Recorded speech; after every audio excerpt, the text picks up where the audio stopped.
చదవబడిన దేవుని వాక్యమును గురించి ఆలోచించినప్పుడు అపోస్తులైనటువంటి పౌలు యూదులుగా ఉన్నటువంటి హెబ్రీ సంఘానికి ఈ పత్రికను రాస్తూ ఈ పత్రికలో 2వ అధ్యాయము 3వ వచనంలో ఒక చక్కని హెచ్చరికతో కూడిన విషయాన్ని తెలియపరుస్తూ ఉన్నాడు.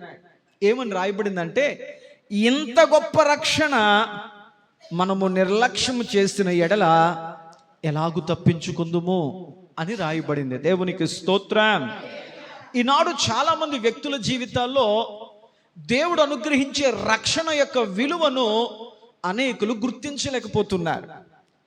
రక్షణ యొక్క ప్రాధాన్యతను అనేకులు గ్రహించలేక ఇప్పుడు కాదులే తర్వాత సంవత్సరం, ఆ సంవత్సరం కాదులే మరొక సంవత్సరం, అమ్మాయి పెళ్ళయ్యాక అబ్బాయి పెళ్ళయ్యాక, లేకపోతే అన్ని బాధ్యతలు అన్ని అవసరాలు తీరిన తర్వాత రేపు రేపు రేపు అని ఈనాడు ఎంతో మంది దేవుని బిడలగా బ్రతుకుతున్న కుటుంబాలు, వ్యక్తులు సైతము దేవుడు అనుగ్రహించేటువంటి గొప్ప రక్షణ కాదు, గొప్ప రక్షణను నిర్లక్ష్యం చేస్తూ ఉన్నారు. దేవునికి స్తోత్రం, హల్లెలూయా.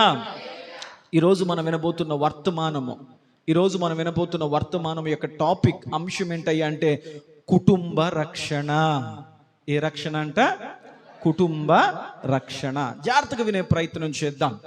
దేవుని మనసు ఎలాంటిది, దేవుని యొక్క ఉద్దేశం ఎలాంటిది ఒక మానవుని పట్ల అని ఆలోచించినప్పుడు, దేవుడు ఆదాము అనే మొదటి మానవుని తన స్వరూపములో తన స్వారూప్యములో దేవుడు చేసుకున్న తర్వాత మానవుని యొక్క నాసికారంధ్రము అనే ముక్కులో దేవుడు తన జీవవాయువును మోదగా మానవుడు జీవాత్మగా మార్చబడ్డాడు.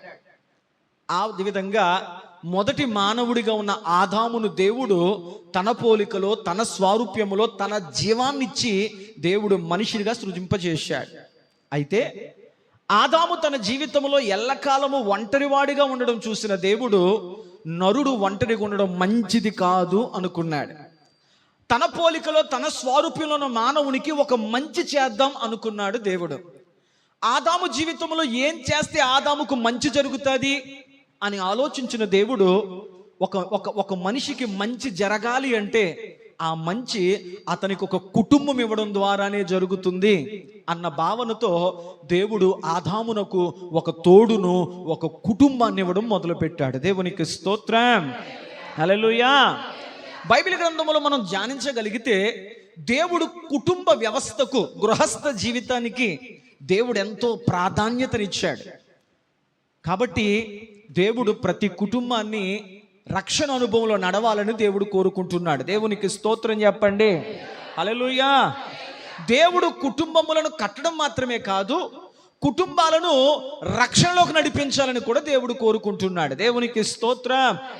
ఈనాడు చాలా మంది తమ కుటుంబాల వైపు చూసుకుంటున్నప్పుడు, అమ్మా నీ కుటుంబంలో ఎంతమంది రక్షణ పొందారు, ఎంతమంది యేసు క్రీస్తు ప్రభుని తమ స్వరక్షకుడిగా అంగీకరించి, ఇదిగో ఆయన నా పాపముల కొరకు సిలువలో మరణించి ఆకాశమునకు భూమికి మధ్య 3 మేకుల మధ్య వేలాడి ఆయన నా కొరకు సజీవ యాగముగా, నా కొరకు సిలువలో పస్కా పలిపశువుగా బలయ్యాడు, ఆయన పొందిన దెబ్బల ద్వారా నా శాప పాప శిక్ష నుంచి నాకు విడుదల కలిగింది, ఆయనలో నాకు నిత్య జీవం ఉంది అని నమ్మి ఎంతోమంది యేసు ప్రభుని స్వరక్షకుడిగా అంగీకరిస్తూ మరి నీటి చేత కడగబడిన వారిగా బాప్తిస్మం పొంది రక్షణ అనుభవాన్ని పొందారు అని అడిగితే ప్రతి కుటుంబంలో ఎవరో ఒకరో ఇద్దరో కనపడతారు.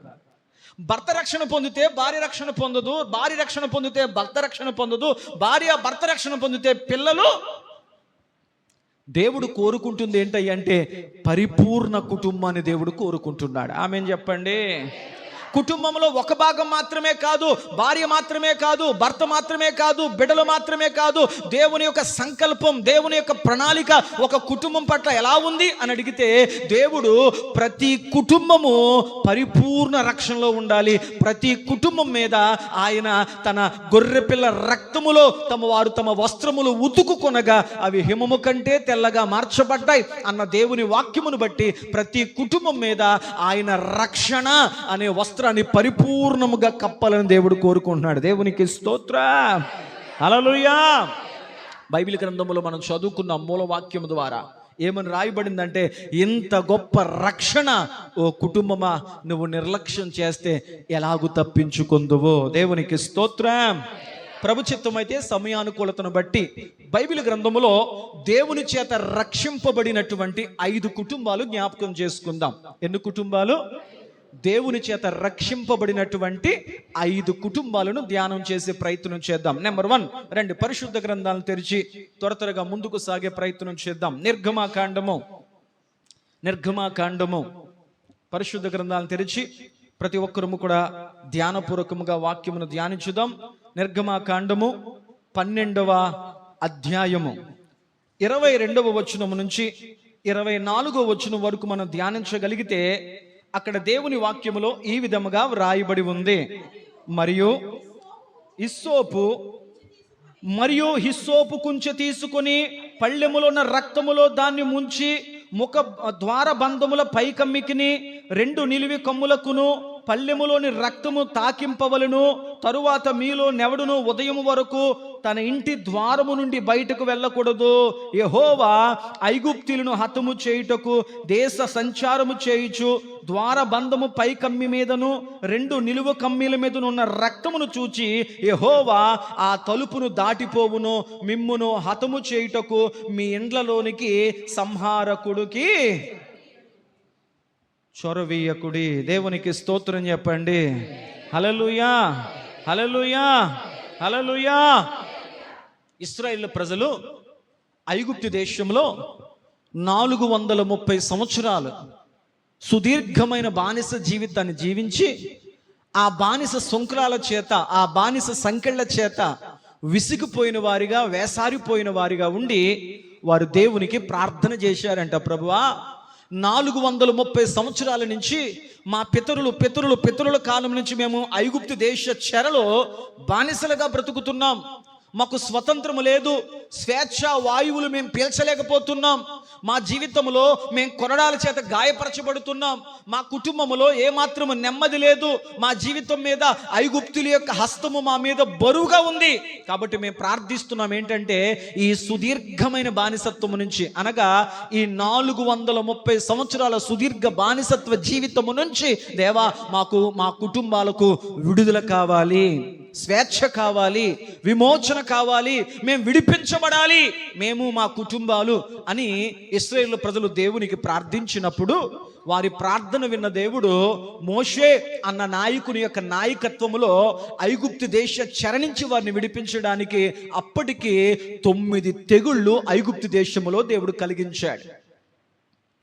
ఈ 10వ అనుభవం వచ్చేసరికి దేవుడు మోషేతో చెబుతూ, ఇదిగో ఈ రాత్రి నీ ప్రజలతో చెప్పాల్సిన మాట ఏమిటయ్యా అంటే, ఇది పస్కా రాత్రి, ఇది విమోచన రాత్రి, ఇవి విడుదల రాత్రి. ఈ రాత్రి ముగిసిన వెంటనే ఇశ్రాయేలు ప్రజల యొక్క సుదీర్ఘ బానిసత్వ జీవితం నుంచి ఈ రాత్రి వరకు అద్భుతమైన విడుదల పొందబోతున్నారు. ఈ రాత్రి గడిచిందంటే రేపటి దినము వారికి ఒక నూతన సూర్యోదయం రాబోతుంది.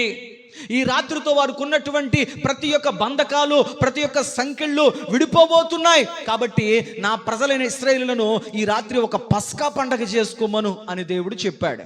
అలా చెబుతూ ఆ పస్కా పండగ ఎలా ఆచరించాలి అని చెబుతూ ప్రతి ఇంటికి ఒక ఏడాది గొర్రెపిల్లను తీసుకోమని చెప్పు. గొర్రెపిల్ల తీసుకొని దాన్ని వధించాలి, దాని రక్తమును ఒక పళ్ళెములో వేయమని చెప్పు. ఆ గొర్రెపిల్ల రక్తమును పళ్ళెములో వేసిన తర్వాత హిస్సోపు అనేటి ఒక కుంచె ఉంటుంది. ఆ హిస్సోపు కుంచెను ఆ పళ్ళెములో వేయబడినటువంటి గొర్రెపిల్ల రక్తములో ముంచి ప్రతి వాని ఇంటి యొక్క అడ్డగమ్మికను, నిలువు కమ్మిలకును ఆ గొర్రెపిల్ల రక్తము ప్రోక్షించాలి. గొర్రెపిల్ల రక్తము ఆ ఇంటి గడపల మీద రాయాలి అని చెప్పి ఆ రాత్రి ఆ ఇంటిలో నుంచి ఏ కుటుంబ సభ్యుడు బయటకు రాకూడదని చెప్పు అని చెప్పాడు దేవుడు. అలా మోషేకు దేవుడు చెప్పినట్లుగా మోషే నాయకత్వంలో ఆ రాత్రి ఇశ్రాయేలు ప్రజలందరూ కూడా ఒక చక్కని గొర్రెపిల్లను వారు వధించి ఆ గొర్రెపిల్ల రక్తమును ఒక పాత్రలో వేసుకొని ఈ సోపు కుంచె చేత వారి ఇంటి యొక్క పైకమ్మిలకు, అడ్డకమ్మిలకు వాటిని రాసి ఆ రాత్రి వారు తలుపులు మూసుకొని కుటుంబమంతా ఇంటిలోనే ఉన్నారు. ఆ రాత్రి సంహారపు దూత తన ఖడ్గాన్ని చేత పట్టుకుని ప్రతి ఇంటి ముందు నుంచి వెళుతున్నప్పుడు ఏ ఇంటి గుమ్మముల మీద అయితే, ఏ ఇంటి ద్వారబంధముల మీద అయితే, ఏ ఇంటి గడపల మీద అయితే గొర్రె పిల్ల రక్తము ప్రోక్షింపబడిందో ఆ ఇళ్లలోకి సంహారపు దూత అడుగు పెట్టలేదు. ఆ ఇల్లులు కాపాడబడ్డాయి, ఆ కుటుంబాలు కాపాడబడ్డాయి, ఆ కుటుంబాలు భద్రపరచబడ్డాయి.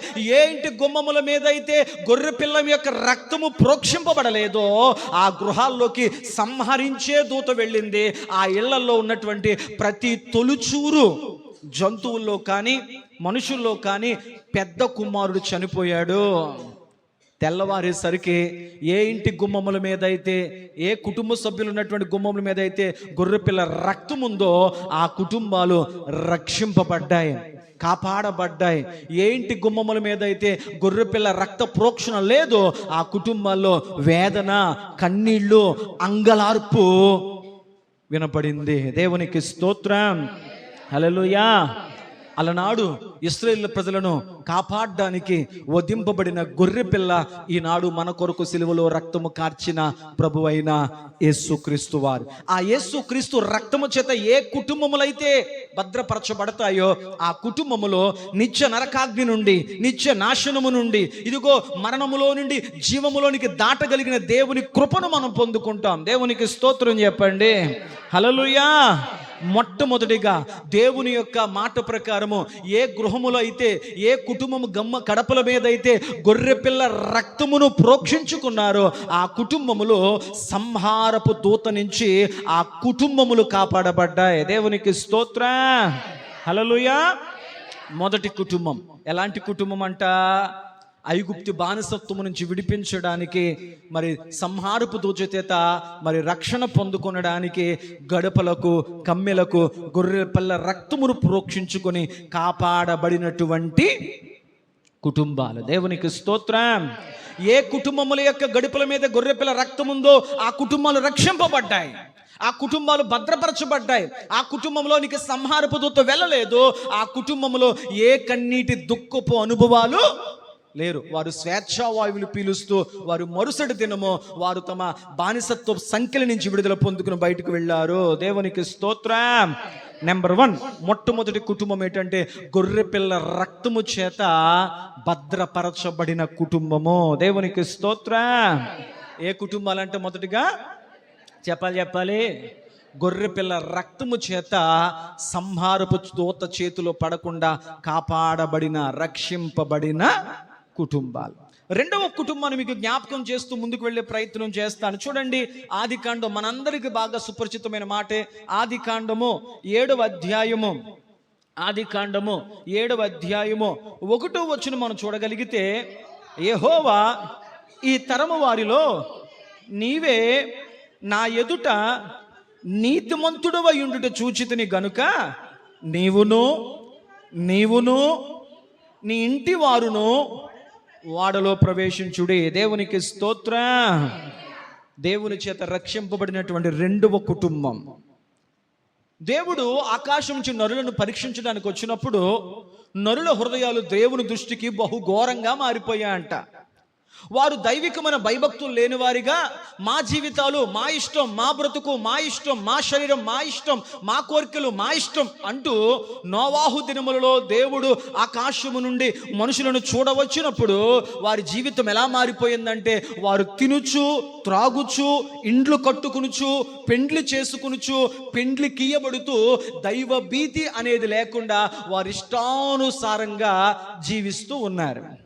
లోకములో బలాత్కారం పెరిగిపోయింది. బలవంతుడు బలహీనును కొట్టి లాక్కుంటూ ఉన్నాడు. అన్యాయం విస్తరించింది, అక్రమం విస్తరిస్తుంది. మానవుల్లో దైవికమైనటువంటి భీతి, దైవికమైన భయము అనేటువంటిది లేకుండా మానవుడు అన్యాయాలతో, అక్రమాలతో ఇదిగో ఒకరిని ఒకడు మోసగించుకుంటూ మానవుడు ఎంతగానో దౌర్జన్యకర స్థితిలో బ్రతుకుతున్న మానవుని చూసి దేవుడు మనిషిని సృష్టించినందుకు దేవుడు సంతాపపడ్డాడంట. ఇలాంటి మానవుడినా నేను తయారు చేశాను అని చెప్పి మానవుని సృష్టించినందుకు దేవుడు హృదయంలో వేదన చెంది ఇలాంటి మానవుడు భూమి మీద ఉండకూడదు, ఇలాంటి మానవుడు నా పోలికలో నా స్వరూపంలో ఉంటే అది నాకే అగౌరవం అని చెప్పి ఏ చేతులతో దేవుడు మానవుని తయారు చేశాడో ఆ చేతులతోనే మానవుని తుడిచేయాలి అనుకుని దేవుడు ఆకాశపు తూములు విప్పాలి, జలప్రళయము చేత మానవుని నేను నశింప చేయాలి అనుకున్నాడు. ఇక్కడ ఒక ఆలోచన నాకు వచ్చింది, దేవా సర్వ మానవాళిని నశింప చేయడానికి నువ్వు నీటినే ఎందుకు వాడావు? ఒక మట్టి ఎక్కడ కరిగిపోద్ది? చెప్పరేటమ్మా, మట్టి ఎక్కడ కరిగిపోద్ది? నీటిలోనే కరిగిపోద్ది. ఆయన ఆకాశ తూములు విప్పాలి అని నిర్ణయించుకున్నప్పుడు ఇన్ని లక్షల మందిలో ఈ మానవ జాతి అంతటిలో కూడా అందరూ అలాంటి వారే అని దేవుడు అనుకోకుండా ఒక్క నీతిమంతుడైనా ఒక్క యథార్థవంతుడైనా దేవుని యందు భయభక్తులు కలిగి సత్ప్రవర్తనతో దీవించే ఒక్క వ్యక్తి అయినా ఉంటాడేమో చూద్దాం. దేవునికి స్తోత్రం చెప్పండి. మరి భారత రాజ్యాంగ ప్రకారం మనం చూడగలిగితే ఒక ఉంటుంది, కోర్టులో ఒక చక్కని మాట ఉంటుంది. ఏంటయ్యా అంటే ఎంతమంది దోషులైనా తప్పించుకోవచ్చు అంట, ఒక్క నిర్దోషి మాత్రం చెప్పరేంటి 1000 మంది దోషులన్నా తప్పించుకోవచ్చు ఈరోజు, కాకపోతే రేపన్నా దొరుకుతారు. కానీ తప్పు చేయని వ్యక్తి, నిర్దోషిగా ఉన్న వ్యక్తి ఒక్కడు కూడా శిక్షింపబడకూడదు. ఇది దేవుని ప్రణాళిక. కాబట్టి ఈ మానవులలో నీతిమంతునిగా, యథార్థవంతునిగా, సత్యవంతునిగా, యెహోవా యందు భయభక్తులు కలిగి చెడుతనము విసర్జించి దేవుని యందు కృప పొందిన వాడు ఎవరైనా ఉన్నాడా అని దేవుడు ప్రతి కుటుంబాన్ని చూస్తుంటే దేవునికి నోవాహు అనే ఒక వ్యక్తి కనపడ్డాడు. ఎందుకయ్యా ఆ కుటుంబం రక్షింపబడిందంటే ఆ కుటుంబం అంతా కుటుంబ యజమానికి లోబడి బ్రతుకుతున్నారు. దేవునికి స్తోత్రం. ఈనాడు కుటుంబాలు ఎందుకు నెమ్మదిగా, మనశ్శాంతిగా, ప్రశాంతంగా బ్రతకలేకపోతున్నాయి అంటే కుటుంబ యజమానికి లోబడే కుటుంబాలు కాదు, ఎవరి పెత్తనాలు వాళ్ళవి. నీకు చెప్పాలా, నా జీవితం నా ఇష్టం, నా ఖర్చులు నా ఇష్టం, నా ఫోను నా ఇష్టం. నోవాహు కుటుంబము రక్షణ పొందడానికి గల కారణం ఏంటంటే నోవాహు గారి కుటుంబం అంతయు కూడా అతని భార్యయు, అతని కుమారులు, అతని కోడండ్లు, అతని మనవలు, మనవరాళ్ళు మొత్తము కూడా కుటుంబమునకు పెద్ద దిక్కుగా ఉన్నటువంటి నోవాహు గారు ఏం చెబితే ఆ మాటకు లోబడుతున్నారు, విధేయులవుతున్నాడు. అతడు నీతిమంతునిగా బ్రతుకుతూ దేవుని కృప పొందినవాడిగా బ్రతుకుతూ అతడును అతని కుటుంబంతో కూడా అదే దైవికమైన మార్గములో నడిపించుకోగలుగుతున్నాడు. లోకం పాడైపోయింది, అయినా తన కుటుంబాన్ని కాపాడుకున్నాడు. లోకం ఇష్టానుసారంగా వెచ్చలవిడిగా బ్రతుకుతుంది. దేవుని వాక్యమును సెలవిచ్చిన మాట ఏమిటంటే దేవోక్తి లేని ఎడల జనులు కట్టులేక తిరుగుతారు. దేవుని భయం లేనివాడు తన జీవితంలో ఇష్టానుసారంగా అదుపు లేనివాడిగా బ్రతుకుతాడు. ఈ లోకంలో ఒక వ్యక్తి ఖచ్చితంగా మొదట అమ్మకు భయపడాలి. అమ్మకు భయపడకపోతే అమ్మ ఏమంటది? ఏయ్ నాన్నతో చెప్తాను అంటది. నాన్నకన్నా భయపడాలి. నాన్నకు భయపడకపోతే కనీసం స్కూల్లో మరి ఎప్పుడు ఇలాంటి మాటలు అనలేదా? టీచర్తో చెప్తాను అంటది. గురువు కన్నా భయపడాలి. గురువుకు భయపడకపోతే పోలీసు వారి కన్నా భయపడాలి. పోలీసు వారికి భయపడకపోతే చట్టానికన్నా భయపడాలి. చట్టానికి భయపడకపోతే దేవుడి కన్నా భయపడాలి.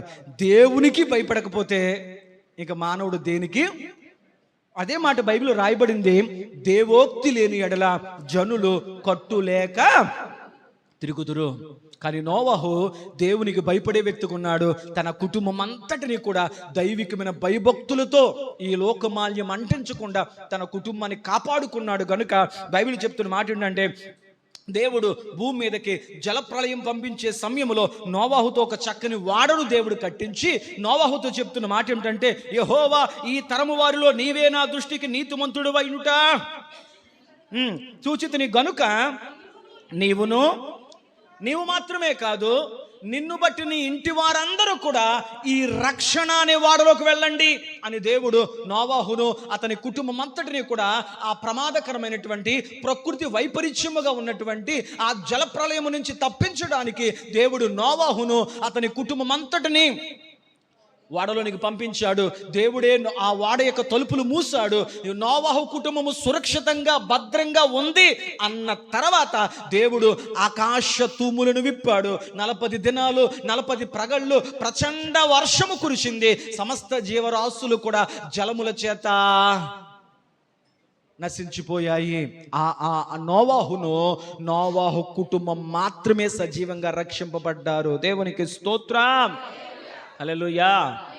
రెండవది, దేవుని ఎదుట కృప పొందిన నోవాహు కుటుంబము జలప్రలయము నుంచి రక్షణ పొందుకుంది, రక్షింపబడింది. దేవునికి స్తోత్రం.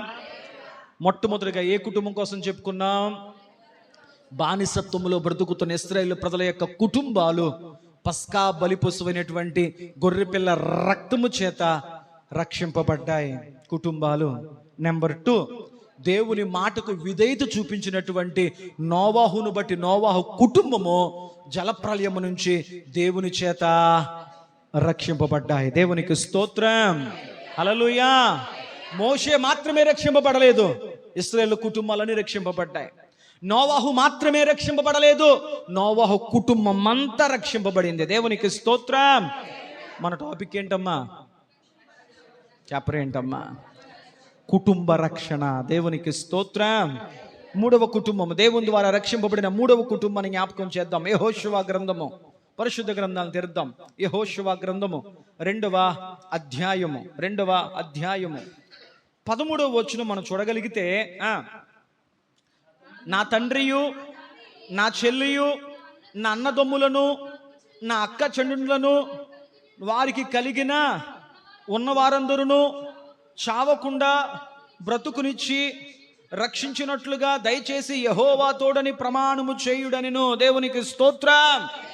ఈ సందర్భం ఏంటంటే, మోషే గారి నాయకత్వంలో ఇశ్రాయేలు ప్రజలు దేవుని కృపచేత దగ్గరగా యోర్దాను దగ్గర దాకా వచ్చారు.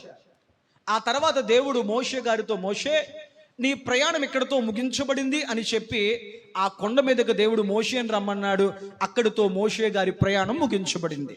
ఆ తర్వాత దేవుని వాగ్దాన ప్రకారము కానానులోకి నడిపించడానికి ఒక యవనస్తుడిగా ఉన్నటువంటి యెహోషువను దేవుడు నాయకుడిగా ఎన్నుకున్నాడు. దేవునికి స్తోత్రం. చాలాసార్లు నేను చెప్పాను, మోషే తర్వాత నాయకుడయ్యే అర్హత కేవలము అహరోనుకు మాత్రమే ఉంది, మోషే గారి సహోదరుడు కాబట్టి. కానీ అహరోను దేవుడు ఎన్నుకోలేదు, యెహోషువని ఎన్నుకున్నాడు. ఎందుకో తెలుసా?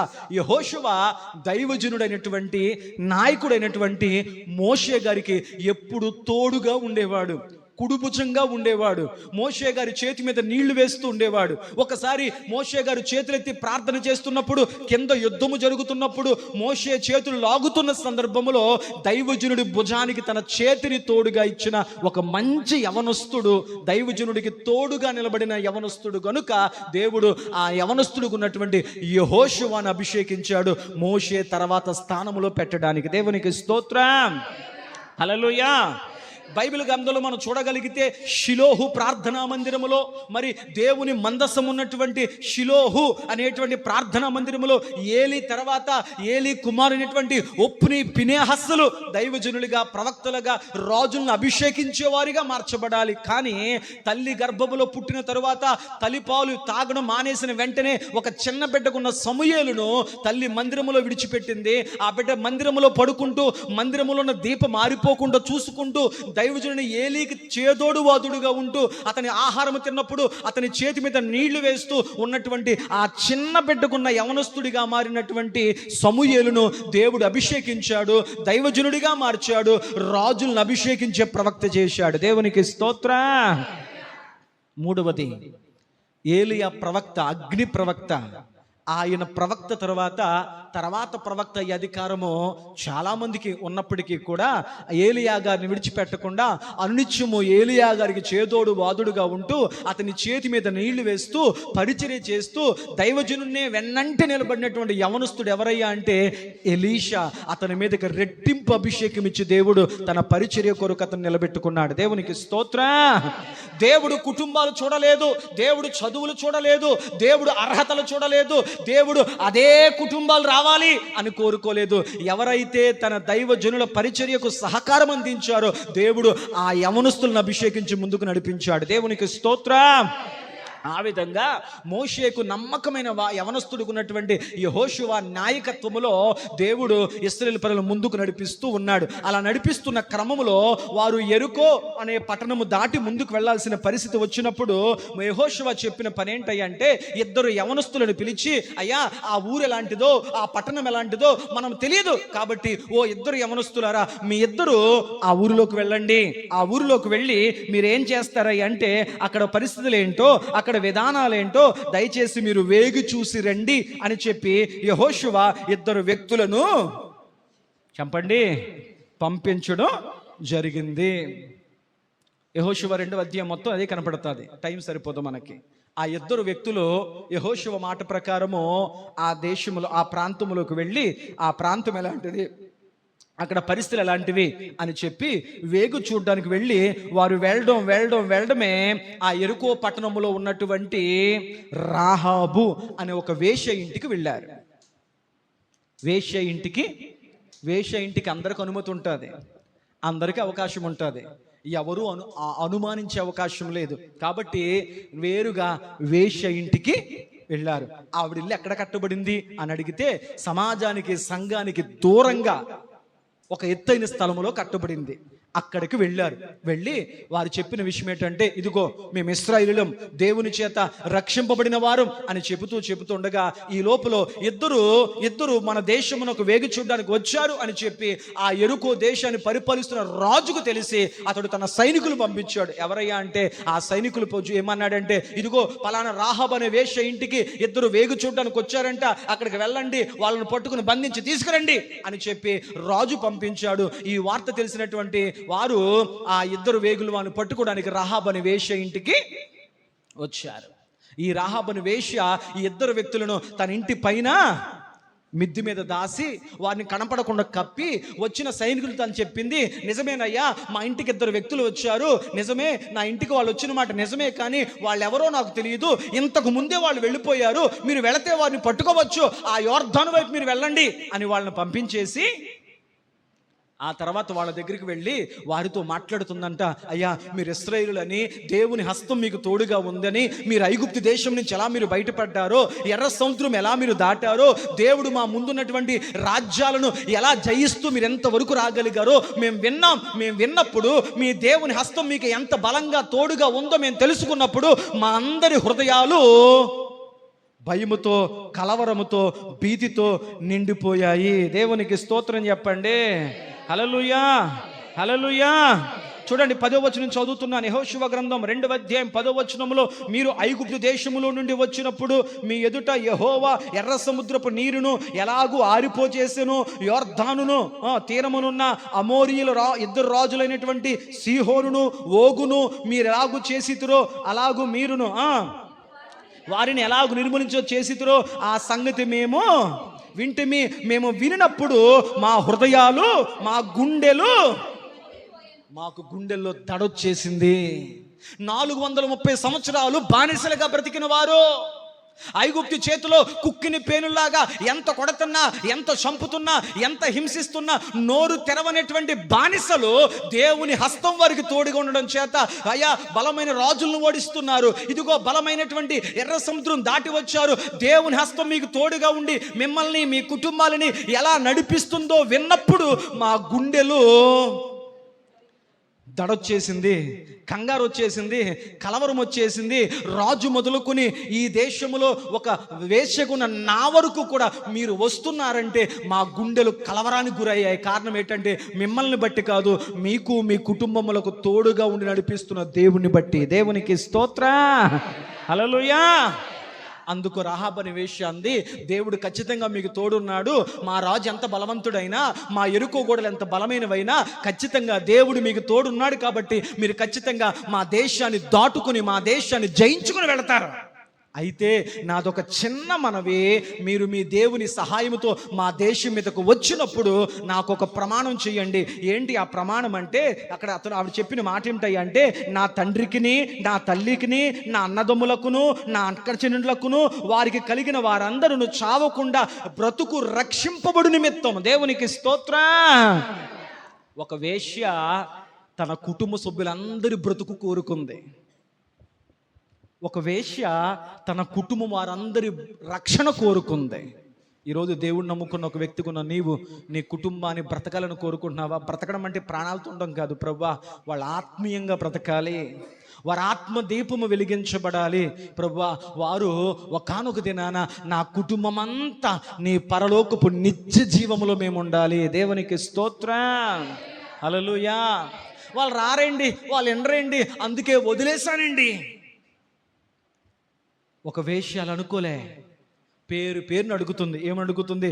నా తల్లి, నా తండ్రి, నా అన్నదమ్ములు, నా అక్క చెల్లెళ్ళు, వారికి కలిగినదంతయు చావకుండా బ్రతుకున్నట్లు ఇదిగో వారిని రక్షించాలి, మాకు మాట ఇవ్వండి యెహోవా జీవం తోడని.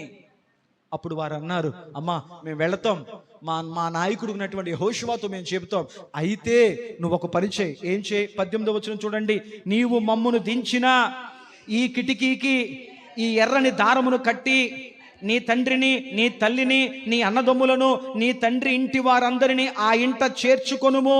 నీ ఇంట ద్వారము నుండి వెలుపుకు వచ్చువాడు తన ప్రాణమునకు తానే ఉత్తరవాది. మేము నిర్దోషులం, వాడు బయటకు వచ్చి చచ్చిపోతే మాకు సంబంధం లేదు. హల్లెలూయా. నీ ఇంటి వారందరినీ కూడా ఇంటిలో జాగ్రత్తగా పెట్టుకొని, ఇంటి తలుపు వేసుకొని, ఆ ఇంటి కిటికీకి ఒక ఎర్రటి దారాన్ని కట్టుకో. దేవునికి స్తోత్రం. అర్థమైంది. ఒక రాహాబని వేశ్య ఆ దినము రానే వచ్చింది. తన ఇంటి వారందరికీ చెప్పుకుంది, తన ఇంటి వారందరికీ నచ్చ చెప్పుకుంది. నువ్వు అలాంటిదను, నీ మాట వింటమేంటి? లేదు లేదు లేదు. తన కుటుంబాన్ని ప్రేమగా చెప్పుకుంది, ఆదరణగా చెప్పుకుంది, జరగబోతున్న ఉపద్రవాన్ని, ప్రమాదాన్ని తన ఇంటి వారికి చెప్పుకుంది. తన ఇంటి వారందరినీ కూడా ఒక చోట సమకూర్చుకుంది, ఇంటి లోపల పెట్టుకుంది, ఇంటి తలుపులు వేసింది, తన ఇంటి యొక్క కిటికీకి ఒక ఎర్రటి దారాన్ని గుర్తుగా కట్టింది. దేవునికి స్తోత్రం. హల్లెలూయా. ఒకానొక దినాన ఇశ్రాయేలు ప్రజలు ఖడ్గములు చేత పట్టుకుని యెరికో గోడలు కుప్ప కూలిపోయిన తర్వాత యెరికో పట్టణాన్ని సర్వనాశనం చేయడానికి వస్తూ ఉండగా అన్ని కుటుంబాలు కూలిపోయాయి, అన్ని కుటుంబాలు రక్తసిక్తం అయిపోయాయి, అన్ని కుటుంబాలు సంహరింపబడ్డాయి. కానీ రాహాబని వేశ్య ఇంటి జోలికి, కుటుంబం జోలికి ఎవడు వెళ్ళలేకపోయాడు. కారణం ఏంటంటే ఆ ఇంటికి ఒక నిబంధన దారము కట్టబడింది. ఆనాడు ఆ ఇంటి గడపలకు ఒక నిబంధన రక్తము ప్రోక్షింపబడింది. దేవునికి స్తోత్రం. ఏ ఇంటి గడపల మీద గొర్రెపిల్ల రక్తము ప్రోక్షింపబడిందో ఆ కుటుంబాలు కాపాడబడ్డాయి. ఏ కుటుంబాలు దేవుని మాటకు లోబడ్డాయో ఆ కుటుంబాలు వాడలో కాపాడబడ్డాయి. ఏ కుటుంబం అయితే దేవుని మాటకు లోబడి తన ఇంటి కిటికీకి ఎర్రటి దారాన్ని గుర్తుగా కట్టాయో ఆ కుటుంబాలు కాపాడబడ్డాయి. దేవునికి స్తోత్రం. హల్లెలూయా. ఎన్ని కుటుంబాల కోసం మాట్లాడుకున్నాం? మిగతా కుటుంబాలు నాశనమయ్యాయి, కానీ 3 కుటుంబాలు ఆయా కాలాలలో రక్షింపబడ్డాయి. దేవునికి స్తోత్రం. హల్లెలూయా. 4వ కుటుంబాన్ని మీకు జ్ఞాపకం చేస్తున్నాను. పరిశుద్ధ గ్రంథాలు తెరవండి. అపోస్తుల కార్యములు మనందరికీ బాగా సుపరిచితమైన కుటుంబమే. అపోస్తుల కార్యములు 16వ అధ్యాయం నేను చదువుతున్నాను. అపోస్తుల కార్యములు 16వ అధ్యాయము 25వ వచనం నుంచి 34వ వచనం వరకు, పేజీ నెంబర్ 119. అయితే అర్ధరాత్రి వేళ పౌలును శీలయు దేవునికి ప్రార్థించుచు కీర్తనలు పాడుచు నుండిరి, ఖైదీలు వినుచు నుండిరి. అప్పుడు అకస్మాత్తుగా మహాభూకంపము కలిగెను, చెరసాల పునాదులు అదిరెను, వెంటనే తలుపులన్నీ తెరుచుకొనెను, అందరి బంధకములు ఊడెను. అంతలో చెరసాల నాయకుడు మేలుకొని చెరసాల తలుపులన్నీ తెరవబడి చూచి ఖైదీలను పారిపోయిరనుకుని కత్తి దూసి తన్ను తాను చంపుకొనబోయెను. అప్పుడు పౌలు, నీవు ఏమాత్రము హాని చేసుకొనవద్దు, మేమందరము ఎక్కడ ఇక్కడనే ఉన్నామని బిగ్గరగా చెప్పెను. అతడు దీపము తెమ్మని చెప్పి లోపలికి వచ్చి వణుకుచు పౌలునకును శీలకును సాగిలపడి వారిని వెలుపలకు తీసుకుని వచ్చి, అయ్యలారా, రక్షణ పొందుటకు నేనేమి చేయవలెనను? అందుకు వారు, ప్రభువైన యేసునందు విశ్వాసముంచుము, అప్పుడు నీవును నీ ఇంటి వారందును రక్షణ పొందుదురని చెప్పి అతనికిని అతని ఇంటనున్న వారందరికిని దేవుని వాక్యము బోధించిరి. రాత్రి ఆ గడియలోనే అతడు వారిని తీసుకుని వచ్చి వారి గాయములు కడిగెను. వెంటనే అతడును అతడి ఇంటి వారందరూ బాప్తిస్మము పొందిరి. మరియు అతడు వారి ఇంట తీసుకుని వచ్చి భోజనము పెట్టి దేవుని యందు విశ్వాసముంచిన వాడై తన కుటుంబం వారందరితో కూడా ఆనందించెను. దేవునికి స్తోత్రం. టైం కలిసి రావాలని నేను చదివేశాను. చెరసాల అధికారి ఒక గొప్ప పదవిలో ఉన్నాడు. చెయ్యని నేరానికి పుతోను అని సోది చెప్పే దయ్యముని చేతిలో నుంచి ఒక యవనస్తురాలను విడిపించిన కారణం చేత పౌలు శీలల మీద లంచం ఇచ్చి జైల్లో పెట్టించారు. బెత్తాల చేత కొట్టించారు. రక్తసిక్తమైన దేహాలతో ఆ రాత్రి అయ్యో దేవుని సేవ చేస్తుంటే, యథార్థంగా బ్రతుకుతుంటే ఒక యవన బిడ్డను పూతోను సోది చెప్పేటువంటి ఒక దెయ్యము చేతులోంచి విడిపిస్తే మాకు అన్యాయంగా అకారణంగా ఈ దెబ్బలేంటి అని వారు పౌలు శీలలు కృంగిపోకుండా, ఈ దెబ్బల వెనకాల దేవుని ప్రణాళిక ఏంటో, దేవుని ఉద్దేశం ఏంటో మాకు తెలియదు, మేము గాయపడ్డం వెనకాల దేవుని చిత్తం ఉంటే దేవుని కొరకు ఎన్ని దెబ్బలన్నా తింటాం అని చెప్పి రక్తసిక్తమైన గాయాల మధ్యన, సంకెళ్ల మధ్యన అర్ధరాత్రి వేళ పౌలు శీలయు పాటలు పాడుతూ దేవుని స్తుతిస్తూ ప్రార్థిస్తూ ఉండగా మిగతా కరుడు కట్టిన ఖైదీలందరూ కూడా ఆ పాటల చేత, ఆ ప్రార్థనల చేత ఆకర్షితులై అందరూ మెలకుగా ఉండి వింటున్నారంట. అకస్మాత్తుగా భూకంపము కలిగింది. ఎవరైతే ఏకీభవించారో, ఎవరైతే ఆ ప్రార్థనలో ఆ స్తుతిలో అయ్యా వారు వింటూ ఉన్నారో అందరి బంధకాలు ఊడిపోయాయి, అందరి తెరసాల తలుపులు తెరవబడ్డాయి. అంతలో చెరసాల నాయకుడు మాత్రం పడుకున్నాడు. పడుకున్న వాడికి మెలకు వచ్చింది. ఎక్కడైతే ప్రార్థన ఉందో, ఎక్కడైతే స్తుతి ఉందో అక్కడ ఏ కుటుంబం విడిచిపెట్టబడ్డం దేవుడికి ఇష్టం లేదు. అందరి కుటుంబాల్లో కార్యాలు చేశాడు. అందరి బంధకాలు విడిపోయాయి, అందరి తలుపులు తెరవబడ్డాయి. కానీ అక్కడ చెరసాల నాయకుడు మాత్రం పడుకున్నాడు. దేవుడు అనుకున్నాడు, ఈ కుటుంబం ఎందుకు విడిచిపెట్టబడాలి అనుకుని ఆ చెరసాల నాయకుడికి దేవుడు మెలకు వచ్చేలా చేశాడు. మెలకు రాగానే అతని కళ్ళకి ఏం కనపడిందంటే అందరు తలుపులు ఊడిపోయాయి, అందరూ బంధకాలు ఊడిపోయాయి. ఇతడు అనుకున్నాడు, అయ్యా అందరూ పారిపోయి ఉంటారు, ఇక నా ఉద్యోగం పోయింది, నా గౌరవం ఇక పోయింది, నన్ను ఇక ఖచ్చితంగా శిక్షిస్తారు. ఏ జైలుకు నేను అధికారిగా ఉన్నానో అదే జైల్లో నేను పడాల్సి వస్తుంది, నా కుటుంబంకు అన్యాయం జరుగుతుంది, నా కుటుంబానికి అవమానం జరుగుతుంది, నా కుటుంబము నాశనం అయిపోద్ది. కాబట్టి వీటన్నిటికీ కారణం నా నిర్లక్ష్యమే, నా నిద్రే. కాపలా కాయవలసిన వాడు నిద్రపోయాను కాబట్టి ఇలాంటి పరిస్థితి జరిగింది, నాలాంటి వాడు బ్రతికుండం కంటే చావడమే మేలు అని చెప్పి తన కత్తితో తాను పొడుచుకోబోయాడంట. వెంటనే పౌలు అన్నాడు, అయ్యా నువ్వేమాత్రం హాని చేసుకోవద్దు, మేము పారిపోలేదు, మాతో పాటు మిగతా పారిపోదామని ప్రయత్నించి చాలాసార్లు ఉన్న ఏ ఖైదీ పారిపోలేదు. ఎందుకో తెలుసా, ఒకప్పుడు వారు తమ స్వబుద్ధితో పారిపోదాం అనుకున్నారు, ఇప్పుడు దేవుని ఆత్మతో పట్టబడ్డారు కనుక వాళ్ళు ఎక్కడికి పారిపోయే వాళ్ళు కాదు. దేవునికి స్తోత్రం. దేవుని ఆత్మతో పట్టబడిన వ్యక్తి, దేవుని ఆత్మతో నడిపించబడిన వ్యక్తి దైవ సన్నిధి నుంచి మరలా లోకంలోకి పారిపోడో. వీళ్ళందరూ కరుడు కట్టిన నేరస్తులే. వీరు అవకాశం దొరికితే తవ్వుకొని గుంటలు తవ్వి గోడలు పగలగొట్టుకొని పారిపోదామని చూసిన వారే. కానీ ఎప్పుడైతే ప్రార్థన ద్వారా, స్తుతి ద్వారా వీళ్ళు పట్టబడ్డారో, దేవుని యొక్క గొప్ప విడుదల వీరు పొందుకున్నారో, వీరు ఎక్కడికి పారిపోలేదయ్యా, వీళ్ళందరూ ఇక్కడే ఉన్నారు అని చెప్పాడు. వెంటనే చెరసాల నాయకుడు దీపము తెమ్మని చెప్పి ఆ దీప వెలుగులో అందరినీ చూసుకున్నాడు. ఒక్కడు కూడా పారిపోలేదు. వెంటనే అమ్మిసా నా ప్రాణం కాపాడబడింది, అమ్మిసా నా కుటుంబ గౌరవం కాపాడబడింది, అమ్మిసా నా ఉద్యోగం కాపాడబడింది అని చెప్పి అందుకు కారణమైనటువంటి పౌలు శీలల దగ్గరికి వెళ్ళి అన్నాడు, అయ్యా రక్షణ పొందడానికి నేనేం చేయాలి? దేవునికి స్తోత్రం. వెంటనే పౌలు శీలలు చెప్పారు, రక్షణ పొందాలి అంటే నువ్వేం చేయాలంటే నీవును నీ ఇంటి వారు ప్రభువైన యేసు క్రీస్తునందు విశ్వాసం ఉంచుము, అప్పుడు నీ ఇంటికి నీకును రక్షణ కలుగుతుంది అని చెప్పాడు. వెంటనే ఆ రాత్రి పౌలు శీలలను తన ఇంటికి తీసుకువెళ్ళాడు. ఆ పౌలు శీలలు ఆ రాత్రి వారికి వాక్యాన్ని ప్రకటించారు. వాక్యము చేత వారు పట్టబడ్డారు, వాక్యము చేత వారు అంగీకరించబడ్డారు. ఆ రాత్రి విన్న వాక్యము చేత ఆ ఇంటి వారందరూ బాప్తిసం పొందారు. దేవునికి స్తోత్రం. కొట్టిన వాడే గాయాలకు మందేశాడు, చెరసాల్లో గెంటేసిన వాడే నమస్కరించి వారికి భోజనం పెట్టాడు. రక్షణ బాప్తీసం పొందిన తర్వాత ఆ కుటుంబం ఇంటి వారందరూ ఆనందముతో గడిపిరి. దేవునికి స్తోత్రం. రక్షణ ఆనందము. ఉద్యోగంలో వచ్చిన జీతం ఆనందం కాదు, రక్షణ ఆనందం. దేవునికి స్తోత్రం. రక్షణ ఆనందం ఎరిగిన వాడు దాన్ని కోల్పోవడానికి ఇష్టపడ్డు. దావీదు సింహాసనం మీద కూర్చొని దేవునికి ఏమని ప్రార్థించాడంటే, దేవా, నా సైనికుడి భార్యను అన్యాయంగా వాడిని చంపేసి ఆడి భార్య నా భార్యగా చేసుకున్నాను. లోకము దృష్టిలో, అందరి దృష్టిలో నేను చాలా మంచోళ్ళగా గుర్తింపు పొందాను, కానీ అయ్యా నా రక్షణ ఆనందం నాకు దూరం అయిపోయింది. నీ కళ్ళు నేను కప్పలేకపోతున్నాను కదా, నా ప్రాణం పోయినా పర్లేదు, కానీ నీ రక్షణ ఆనందాన్ని మాత్రం నాకు దూరము. రక్షణ విలువ తెలిసిన వాడు ప్రాణమన్నా వదిలేస్తాడు తప్ప రక్షణ మాత్రం పోగొట్టుకోను అంటాడు. ఈరోజు చాలా మందికి రక్షణ విలువ తెలియదు కాబట్టి, ప్రభు వల్లక ఈ రోజు కుదరలే, ఈ వారం రానులే, వచ్చే వారం మొత్తంలే, ఎక్కడికి పోతారు పాస్టర్ గారు ఎక్కడికి పోదు, ఏది ఎక్కడికి పోదు. పోయేది నీ రక్షణ ఆనందం.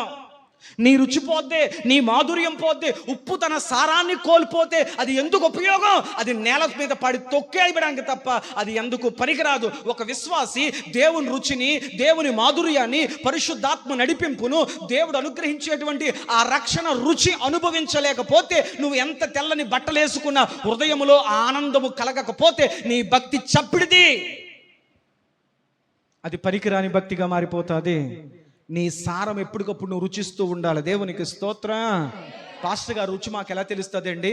మోకరించి ప్రార్థిస్తున్నప్పుడు ఆ రుచి నీకు అర్థమవుద్ది. దేవా, ప్రార్థిస్తుండగా నాకు ఎంత తృప్తిగా ఉందో, ఎంత ఆనందంగా ఉందో, నేను స్తుతిస్తుండగా, ఆరాధిస్తుండగా, వాక్యం వింటుండగా, వాక్యం చదువుతుండగా నాకెంత ఆనందంగా వస్తుందో, ఎంత సంతోషం వస్తుందో. దావీదు భక్తుడు అన్నాడు కదా, యెహోవా ధర్మశాస్త్రమందు ఆనందించుచు దేవా రాత్రము దాన్ని ధ్యానించువాడు.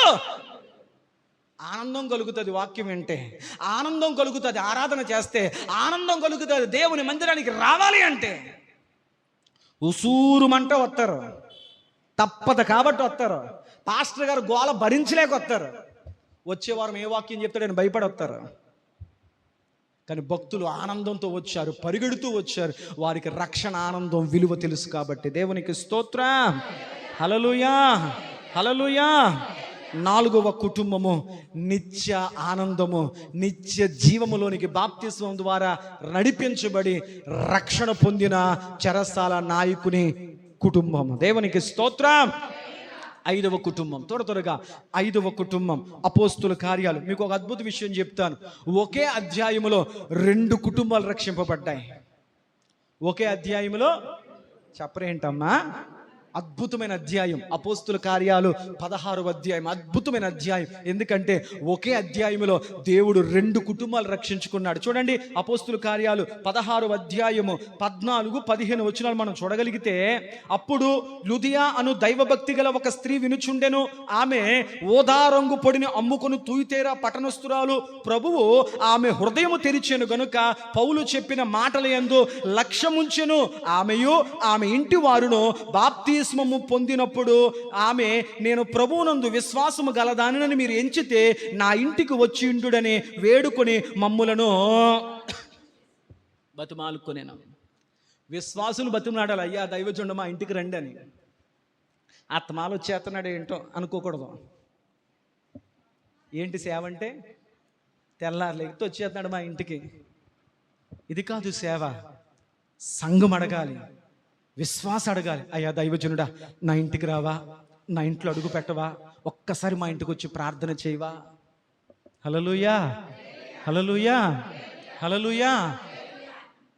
లుదియా అనే ఒక స్త్రీ తుయతైరా అనే పట్టణంలో ఓదారంగు పొడిని తన నత్తి మీద బుట్టలో పెట్టుకుని అమ్ముకుంటూ ఉంది.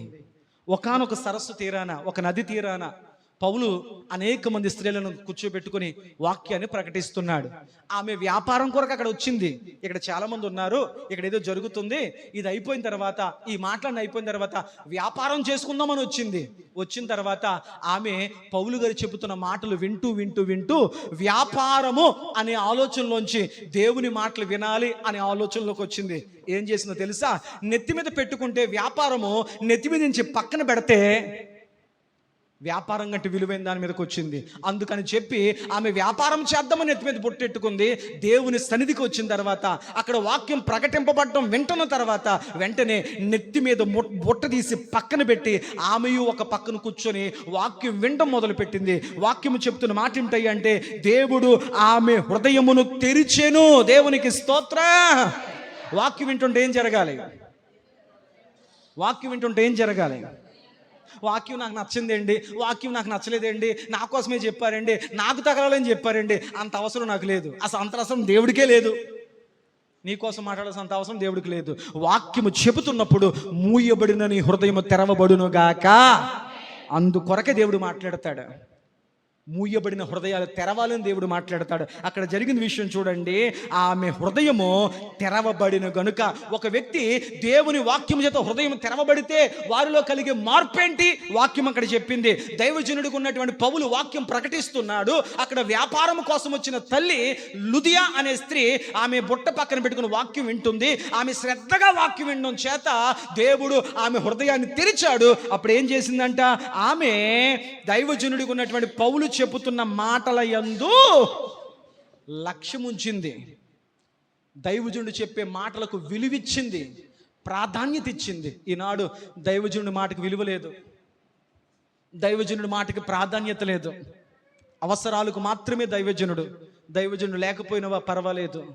ఎప్పుడు దేవుడు ఒక తల్లి హృదయాన్ని తెరిచాడో ఆమె తీసుకున్న తీర్మానం ఏంటి తెలుసా? నేను దైవజనుడి మాటకు లోబడాలి. దైవజనుడు ఏం చెబుతున్నాడు అది నాకు, నా కుటుంబానికి మేలే అని చెప్పి ఆమె దైవజనుడు చెప్పిన మాటల యందు లక్ష్యం ఉంచింది. తర్వాత ఏం జరిగిందో తెలిసింది అక్కడ మనం చూడగలిగితే. ఆమె 15వ వచనం, ఆమెయు ఆమె ఇంటి వారందరూ బాప్తిస్మము పొందిరే. దేవునికి స్తోత్ర. ఆమెయు ఇంటివారు అంటే కుటుంబీకులు. ఆమె కుటుంబీకులందరూ కూడా అమ్మాయి వాక్యం ఉంది కదా, ఆమె దేవుడు హృదయం తెరిచాడు కదా. తెరవబడిన తర్వాత, ప్రార్థన అయిపోయిన తర్వాత ఆమె దైవజనుని ఇంటికి తీసుకెళ్ళింది. దేవునికి స్తోత్ర. ఎందుకు ఇంటికి తీసుకొచ్చింది? మీకు ఏసీ వేస్తానండి, మీకు భోజనం పెడతానండి, మీకు టిఫిన్ పెడతానండి, కొంచెం పడుకొని వెళ్ళండి కాదు.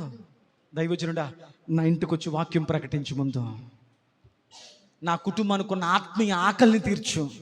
దేవుడు నా హృదయం ఎలా తెరిచాడో నా బిడ్డల హృదయాలు తెరవాలి. నా కుమార్తె, నా కుమారుడు, నా భర్త, నా అత్తగారు, మా అమ్మగారు, నా కుటుంబ సభ్యులు వ్యాపారం, డబ్బు దీని మీదే ధ్యాసతో బ్రతుకుతున్నాం. నిజమైన హృదయంలో నా ఆనందం మాకు తెలియడం లేదు. దయచేసి నా హృదయం తెరవబడినట్లుగా నా కుటుంబ సభ్యుల హృదయాలు తెరవబడాలి కనుక నా ఇంటికి రా అని బతిలాడి తీసుకెళ్ళింది.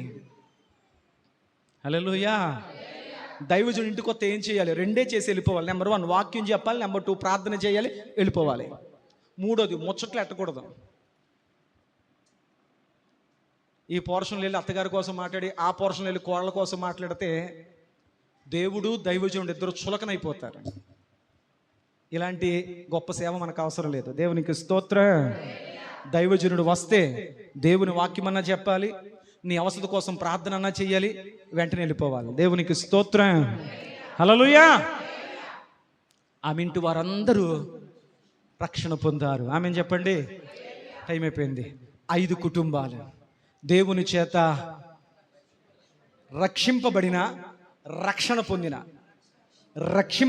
కుటుంబాలు 3 చెప్పాను. రక్షణ పొందిన కుటుంబాలు 2 చెప్పాను.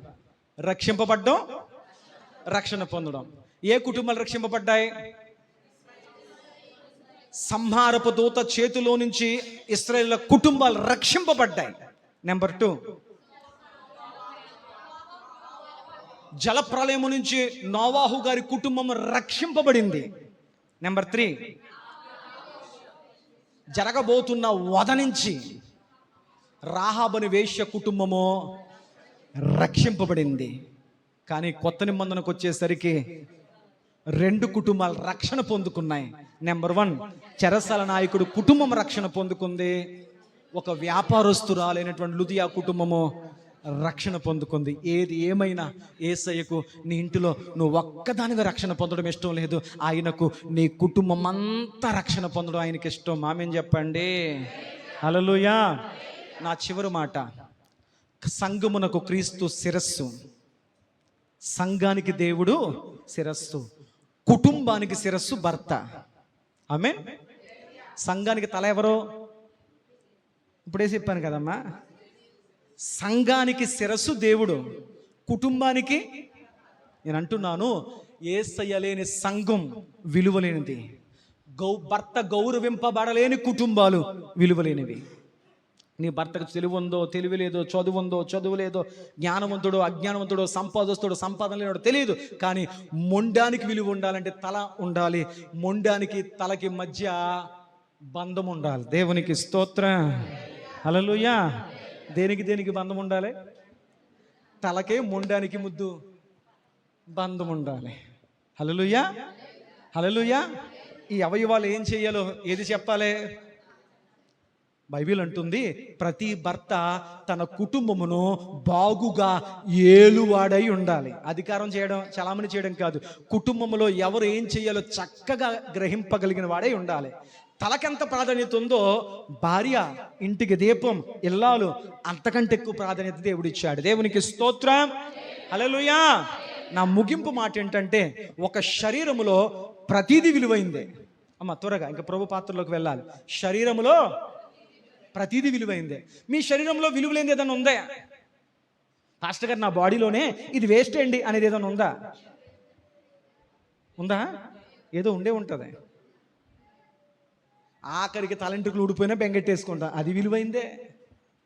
ఆఖరికి అత్మాలు నడుస్తున్నప్పుడు ఒక ఏలు ఏ పాపం చేసిందో అత్తమాలు దానికి తగులుతాయి దెబ్బలు. ఏ ఏలుకి? మీకు తగలవా? నాకు తగులుతాయి. ఏంటో అరికాల్లో ఉండే చివర చిటికలు ఉంటా చూసారా, ఎప్పుడు నడిచినా దానికి అది 133వ కీర్తన. సహోదరులు ఐక్యత కలిగి నివసించుట ఎంత మేలు, ఎంత మనోహరము, అక్కడ ఆశీర్వాదము, శాశ్వత జీవముండును గాక. ఆమేన్. కాబట్టి ఎలాంటి కుటుంబాలకు మన కుటుంబాలు ఉండాలి? రెండూ జరగాలి. నెంబర్ 1, దేవా నా కుటుంబాన్ని రక్షించు, దేవా నా కుటుంబం అంతటికి రక్షణ అనుగ్రహించు. ఈ 2 అనుభవాలతో దేవుడు మన కుటుంబమును ఈ సంవత్సరం అంతా చేయి పట్టి నడిపించును గాక. ప్రార్థన. చదవబడిన దేవుని వాక్యమును గురించి ఆలోచించినప్పుడు